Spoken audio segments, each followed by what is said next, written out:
تہجد کی نماز شروع کرنے کا طریقہ۔ حضرت عائشہ رضی اللہ عنہ سے روایت ہے کہ حضرت محمد صلی اللہ علیہ وسلم جب بھی رات کو تہجد کی نماز کے لیے کھڑے ہوتے تھے تو پہلے ہلکی 2 رکعتیں پڑھتے تھے۔ نماز تہجد شروع کرنے سے پہلے کے ذکر۔ ایک دفعہ ایک صحابی حضرت عائشہ رضی اللہ عنہ کی خدمت میں گئے اور انہوں نے دریافت کیا کہ حضرت محمد صلی اللہ علیہ وسلم تہجد کی نماز پڑھنے کے لیے جب بھی اٹھتے تھے تو وہ کیا پڑھتے تھے؟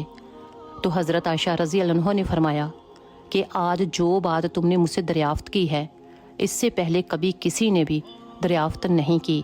تو اس کے بعد حضرت عائشہ رضی اللہ عنہ نے فرمایا کہ حضرت محمد صلی اللہ علیہ وسلم جب بھی تہجد کی نماز کے لیے اٹھتے تو یہ والے ذکر پڑھتے: 10 بار لا الہ الا اللہ، 10 بار اللہ اکبر، 10 بار الحمدللہ، 10 بار سبحان اللہ و بحمدہ، 10 بار سبحان الملک القدوس، 10 بار استغفر اللہ، 10 بار اعوذ باللہ من ضیق المقام یوم القیامہ، اور یہ بھی 10 بار اللہم اغفر لی واہدنی وارزقنی وعافنی۔